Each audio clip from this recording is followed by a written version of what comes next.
Hello friends, I am अभिलाषा चौहान। आज हम पढ़ेंगे यूपी टेट के पर्यावरण अध्ययन के पाठ्यक्रम का ईवीएस का कैसे हम 25 प्लस मार्क्स जो है हम यूपी टेट के अंदर लेके आएँ। ओके स्टूडेंट्स, हम स्टार्ट करते हैं। ये मेरा चैनल है ह्यूमंस फॉर ह्यूमैनिटी। आपको अगर पसंद आई ये वीडियो तो लाइक करें, शेयर करें। और आज हम पूरे सिलेबस की जानकारी लेंगे कि यूपी टेट के ईवीएस में हम 25 प्लस मार्क्स कैसे लेके आएँ। टारगेट हमारा यूपी टेट में 25 प्लस मार्क्स का है। यूपी टेट जो है इसके अंदर ईवीएस सेक्शन जो है 5th सेक्शन में आता है। 30 मार्क्स का ये ईवीएस का होता है। और ईवीएस के साइंस आती है। मेन जो सब्जेक्ट है वो मैं बता देती हूँ ईवीएस में क्या क्या आता है। ईवीएस में साइंस आती है, विज्ञान, ज्योग्राफी, भूगोल, इकोलॉजी, पारिस्थितिकी और महत्वपूर्ण दिवस और उनका विषय। हमेशा हमें याद होना चाहिए कि ईवीएस का जब हम पेपर देने जा रहे हैं तो उससे प्रीवियस ईयर का जो हमारे पास जो भी इन्वायरमेंट से रिलेटेड से वाटर डे, इन्वायरमेंट डे, जैव विविधता डे, तो इन सब के दिन के जो थीम होते हैं ना, मतलब उनका जो विषय है उस ईयर में क्या रहा है क्या नहीं रहा। तो पर्यावरण अध्ययन के हमारे पास ये टॉपिक तो मेन है अगर आपको 25 प्लस मार्क्स लाने हैं तो। अब हम स्टार्ट करते हैं फर्स्ट इससे। ये है जैव विविधता। बायोडाइवर्सिटी से रिलेटेड पहले तो हमें सेलिब्रेट कब किया जाता है इसका डे पता होना चाहिए, इसका विषय पता होना चाहिए कि उस ईयर में क्या था। जैव विविधता की डेफिनेशन पता होनी चाहिए, मतलब इसकी जो इसको ये क्या है। जैव विविधता के क्षेत्र हमें पता होने चाहिए, इसके हॉटस्पॉट पता होने चाहिए। हमारे पास इंडिया के अंदर 4 हॉटस्पॉट है बायोडाइवर्सिटी के, तो बाई मैप से हमें पता होना चाहिए। जैव विविधता के लिए संकट, तो जैव विविधता के लिए संकट ऐसे क्वेश्चंस जो हैं स्टेटमेंट्स के अंदर आते हैं, हमें उसे रीड करना पड़ेगा और उसके बाद टिक करना पड़ेगा। जैसे 4 स्टेटमेंट जो है दे दी और एक गलत होगी, उसमें से ऑड वन आउट करके हमें कट करना पड़ेगा। तो हमें ये जैव विविधता के संकट से रिलेटेड, तो इसलिए हमें पूरा टॉपिक पढ़ना पड़ेगा। बायोडाइवर्सिटी के लिए संरक्षण जो है हमारे पास, संरक्षण में क्या क्या आ गया हमारे पास, नेशनल पार्क आ गए, वाइल्ड लाइफ सेंचुरीज आ गई, बायोस्फीयर रिजर्व्स आ गए, टाइगर रिजर्व्स आ गए, वेटलैंड आ गए, आर्द्र भूमि। तो हमारे पास ना ये टॉपिक्स जो है ना ये तो मेन है, इनमें से क्वेश्चन आता ही आता है। तो हमारे पास बेस्ट सोर्स पता है क्या होगा, हमें किससे हमें पढ़ना चाहिए। एक तो लूसेंट की जो जीके आती है वो आप पढ़ सकते हो, और एनसीईआरटी तो मस्ट है। एनसीईआरटी से अगर आपको कोई टॉपिक पढ़ना है ना तो एनसीईआरटी उठाए और एनसीईआरटी से उन टॉपिक को डीप पढ़ें, तभी आपके 25 प्लस मार्क्स आ सकते हैं। और इन्वायरमेंटल हम सेकंड टॉपिक लेके चलते हैं, इन्वायरमेंट। अब इन्वायरमेंट के अंदर क्या है, वातावरण। पहले तो हमारे को वर्ल्ड इन्वायरमेंट डे पता होना चाहिए कि कब सेलिब्रेट हुआ होता है, इसका विषय पता होना चाहिए उस ईयर में क्या था। और ये मेन टॉपिक है, आपको ये बिल्कुल अच्छे से पता होना चाहिए। Global warming, green house effects, pollution के टाइप्स, उनसे कौन कौन सी डिजीज़ होती है। और ओजोन का तो मस्ट है, ही हमारा एक क्वेश्चन आता ही आता है। और हमारे पास रेफरेंस बुक जो है ना, रेफरेंस बुक में बता देती हूँ, या तो लूसेंट की जीके आप ले लो, हिंदी में आपको हिंदी में सुटेबल लगी हिंदी में लो, इंग्लिश में लो। और एनसीईआरटी के लिए मैं बताती हूँ, इन वाले टॉपिक्स को कंप्लीट करना है ना इन्वायरमेंट के लिए, तो एनसीईआरटी के अंदर 8th क्लास का साइंस की जो बुक है ना, विज्ञान की जो बुक है, उसका चैप्टर 18 निकाल लीजिए। उसमें वायु और जल प्रदूषण टॉपिक होगा, वो आप पढ़ लेंगे तो आपका इन्वायरमेंट जो वातावरण टॉपिक है ना वो पूरा कंप्लीट हो जाएगा। उसी में global warming, green house effect, pollution, उसके टाइप्स और डिजीज़, ये सब, और ओजोन भी मिल जाएगा आपको। तो ये टॉपिक्स जो है आपको एनसीईआरटी की 8th क्लास की साइंस की बुक में चैप्टर 18 है, वायु और जल प्रदूषण। तो हमारा ये टॉपिक जो है इन्वायरमेंट का पूरा कंप्लीट हो जाएगा। इसमें से 2 क्वेश्चंस तो आपके आने ही आने हैं। अब हमारे पास है ज्योग्राफी के हमारे पास, भूगोल के हमारे पास टॉपिक्स जो है ना, ये देखो मेन टॉपिक लिख रखे हैं आपके 25 मार्क्स तो इसमें से आएंगे ही आएंगे। फर्स्ट है सोलर सिस्टम, सौर मंडल हमारे को पता होना चाहिए। ब्रह्मांड के बारे में जानकारी होनी चाहिए, पृथ्वी और उसका सौर्यंक संबंध पता होना चाहिए। घूर्णन, परिक्रमण, इनकी जो डेफिनेशंस होती है ना, मेन प्रॉपर ऐसे होते हैं, डेफिनेशन दे दी तो उसमें से कौन सी इसकी डेफिनेशन होगी, मतलब इसकी परिभाषा क्या होगी, तो वही हमारे को टिक करनी पड़ेगी। तो हमारे पास घूर्णन है, परिक्रमण है, उपसौर है, अपसौर है, चंद्र ग्रहण, सूर्य ग्रहण। जैसे आपका मतलब यूपी टेट और एचटेट का ना सिलेबस बहुत सिमिलर होता है। मैं अभी एचटेट की सीरीज़ कंप्लीट कर रही हूँ, तो मैंने 2021 में जो सीरीज़ हुई है एचटेट के वो पेपर करा चुकी, 2019 के और 2017 के।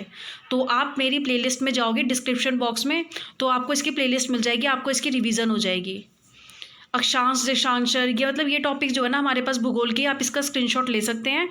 और अगर आपको कोई और मटेरियल PDF भी मिल जाएगी इसकी, आपको टेलीग्राम चैनल आप ज्वाइन कर सकते हैं, अभी चौहान 7 करके। और हमारे पास इसका वन टॉपिक है। वन से हमारे पास क्या आता है, उष्णकटिबंधीय सदाबहार वन, पर्णपाती वन, टैंगा, टुंड्रा वन, पर्वतीय वन। ये टॉपिक्स जो होते हैं ना भूगोल के, ये बहुत इंपॉर्टेंट होते हैं, ये आते ही आते हैं आपके। जैसे वायुमंडल है, वायुमंडल एटमॉस्फेरिक लेयर्स जो होती है ना, श्रोमंडल, वायु, ये सारी जो लेयर्स होती है ना हमारे पास, इसको मतलब डीप पता होना चाहिए हमारे पास। ट्रोपोस्फेयर, स्ट्रेटोस्फेयर, आइनोस्फेयर, एक्सोस्फेयर, तो हमारे पास ये पूरी कंप्लीट हमें पता होनी चाहिए कि हाँ किस लेयर पे ओजोन लेयर होती है, ओजोन होता है, मौसमी घटनाएं कहाँ पर होती है, रॉकेट्स कहाँ पे छोड़े जाते हैं, सैटेलाइट्स कहाँ पे होती है। तो हमारे पास ये मेन टॉपिक्स होते हैं, ये वायुमंडल से हमारे को डीप पता होना चाहिए। और हमारे पास नदियाँ, झीलें, बहुउद्देशीय नदी परियोजनाएं, परिवहन का पता होना चाहिए, सड़क, वायु, जल। और जनगणना 2011 के किसकी सबसे ज़्यादा है, किसकी सबसे कम है, साक्षरता दर किसी कम है, फीमेल की कैटेगरी कहाँ पे सबसे ज़्यादा कम है, मेल कितने ज़्यादा हैं। मतलब ये जो है ना स्टेट्स का हमें पता होना चाहिए मेन। फसलें हमें पता होना चाहिए, रबी क्रॉप्स कौन सी आती है, खरीफ क्रॉप्स कौन सी होती है। तो मतलब ये टॉपिक्स जो है ना हमारे पास मेन है कि ज्योग्राफी के हमारे पास, अगर आपने ये टॉपिक भी कर लिया तो आपका पेपर आराम से क्लियर हो सकता है। साइंस के अंदर मैं आपको बता देती हूँ जीव विज्ञान से, कि आप पहले वायरसेस, बैक्टीरिया, प्रोटोजोआ, ये जो है ना पोर्शन आप कहाँ से कंप्लीट कर सकते हो। देखो अगर आप कंपटीशन की तैयारी कर रहे हो तो आपके अपने नोट्स भी होंगे, पर लेकिन अगर आप NCERT के क्लास 8th की चैप्टर निकाल सकते हैं, क्लास 8th का चैप्टर 2 निकाल सकते हैं, और क्लास 9th का चैप्टर 13 निकाल सकते हैं। ये टॉपिक्स अगर आपने 2 चैप्टर कंप्लीट कर लिए तो आपका ये टॉपिक पूरा कंप्लीट हो जाएगा। इसी के रिलेटेड जो है क्वेश्चंस आते हैं, आप इसका स्क्रीनशॉट भी ले सकते हैं। System of the human body, ये भी सेकंड टॉपिक बहुत इंपॉर्टेंट है, जिसमें डाइजेस्टिव हो गया, endocrine, exocrine, immune system, respiratory system, nervous system, reproductive system, circulatory system. ये टॉपिक्स जो होते हैं ना ये इंपॉर्टेंट होते हैं, ये एग्जाम में आते हैं। अगर आपको ये टॉपिक्स कंप्लीट करना है तो NCERT का चैप्टर, NCERT का 10th क्लास का 6वां और 7वां चैप्टर पढ़ लो, और क्लास 7वीं का जो है 11वां और 12वां पढ़ लो। आपका ये टॉपिक जो है ना ह्यूमन बॉडी से रिलेटेड आपका पूरा कंप्लीट हो जाएगा। और साइंस की जो है ना NCERT 6ठी, 7वीं और 8वीं तो आपको ना पता होनी चाहिए आपको, क्योंकि ना CTET का लेवल थोड़ा लो है, और जो स्टेट लेवल के एग्ज़ाम्स होते हैं ना उनका लेवल थोड़ा हाई है। HTET का भी एग्ज़ाम हुआ है रिसेंट, आप उनके भी प्रीवियस ईयर देखो तो आपको इसमें बहुत हेल्प मिलेगी, क्योंकि HTET का और UP TET का जो EVS का पोर्शन होता है ना वो ऑलमोस्ट सिमिलर होता है। मैं भी UP TET की भी बना दूँगी, अभी HTET की सीरीज़ कंप्लीट होने वाली है। तो साइंस के NCERT की आपकी 6th, 7th, 8th क्लास की बुक जो होनी चाहिए। Diversity in a living organisms, ये टॉपिक्स जो कंप्लीट होता है, प्लांटिया, एनिमिलिया, NCERT के चैप्टर जो 7वां निकाल लो आपका कंप्लीट हो जाएगा ये टॉपिक पूरा। बस क्लास 9th की चैप्टर 7वां निकाल लो, diversity in a living organism, आपका ये टॉपिक कंप्लीट। ठीक है, जीव विज्ञान के हमारे पास ये है। अब इन्वायरमेंटल केमिस्ट्री पढ़ लेते हैं हम। इन्वायरमेंटल केमिस्ट्री के अंदर मेन आपको पता ही है, आप जब इन्वायरमेंट्स का एग्ज़ाम हो रहा है आपका 30 मार्क्स का, तो आपको इन्वायरमेंट से रिलेटेड तो पूरा ही कंप्लीट पता होना चाहिए ना। तो उसी में इन्वायरमेंटल केमिस्ट्री होती है। इसके अंदर क्या है, बायोलॉजिकल जो जैव चक्र होते हैं ना, कार्बन के, वाटर के, नाइट्रोजन साइकिल्स के, इन 3 साइकिल्स का ना आपके कौन कौन से प्रोसेसेस होते हैं। जैसे अभी रिसेंट एग्ज़ाम हुआ था ना यहाँ पे, तो HTET के अंदर, तो इसमें एक साइकिल का क्वेश्चन आ रखा था। ये क्वेश्चन होते हैं मतलब हर बार जो है ना वो आते हैं।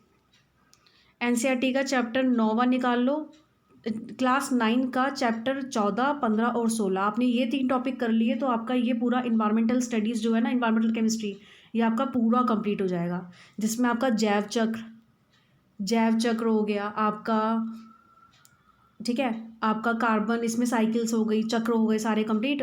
क्लास 9th की 14, 15 और 16 चैप्टर कर लो, आपका पूरा कंप्लीट हो जाएगा ये टॉपिक। नेचुरल रिसोर्सेज है, क्लास 15 का जो है, चैप्टर 15 का जो है आवर इन्वायरमेंट, फूड चेन और फूड वेब, इससे फूड चेन से भी क्वेश्चन आ रखा था, ये स्टेटमेंट में क्वेश्चन आ जाते हैं। इकोसिस्टम, पारिस्थितिकी तंत्र, अजैविक और जैविक घटक जो होती है ना हमारे पास, ये भी क्वेश्चन आ जाते हैं, बहुत आते हैं ये। और producers, consumer, decomposers, trophic level, पौष्टिकता स्तर, ये जो टॉपिक्स होते हैं ना, ये 15 चैप्टर आप कंप्लीट, आपको डीप पता होना चाहिए, आपको एक एक लाइन तक पता होनी चाहिए, क्योंकि कभी कभी स्टेटमेंट्स में रहते हैं ना तो हम उसमें पढ़ना, पहले रीड करना पड़ेगा स्टेटमेंट को, तभी स्ट्राइक होगी माइंड में, तभी हम टिक कर सकते हैं। चैप्टर 16 जो है मैनेजमेंट ऑफ नेचुरल रिसोर्सेज, ये वाला टॉपिक भी आपको पता होना चाहिए। और हमारे पास ना ये टॉपिक्स मैंने जैसे लिखे हुए हैं, जो ये मूवमेंट आंदोलन हुए थे ना, चिपको आंदोलन, Bishnoi movement, silent valley Appiko movement, टहरी डैम मूवमेंट, ये जो मूवमेंट है ना, इनके मूवमेंट के जो मतलब जो मेन थे ना, उनके अध्यक्ष जो उनके थे, वो आपको पता होना चाहिए किस एरिया में हुआ था, इनका क्या मोटिव था, कि किस पर्पज़ से इन्होंने जो है ये आंदोलन चलाया था। तो हमें ये टॉपिक्स जो भी ये बहुत इंपॉर्टेंट है, ये होना चाहिए। अभी बिश्नोई मूवमेंट एस्टेट के एग्ज़ाम में आया था, और बिश्नोई मूवमेंट घूम फिर के वही आ जाता है, बार बार वही आता है, अमृता देवी बिश्नोई, खेजरी विलेज, मतलब रिलेटेड ये है कि इसी से टॉपिक से इतना आ जाता है आपको, इसलिए इसका एस्टेट का भी कंप्लीट पता होना चाहिए कि ईवीएस का प्रीवियस ईयर कितना है, मतलब आपको दोनों प्लेलिस्ट पता होनी चाहिए। तो आप मेरी डिस्क्रिप्शन बॉक्स में पूरी प्लेलिस्ट देख लीजिए, आपको पूरा कंप्लीट ईवीएस का कोर्स पता लग जाएगा। ओके स्टूडेंट्स, आपके इसका स्क्रीनशॉट भी ले सकते हैं, ये रहे। आपने अगर इतने भी टॉपिक्स कंप्लीट कर लिए ना, तो आपको यूपी टेट में 25+ मार्क्स ईजिली आ जाएंगे।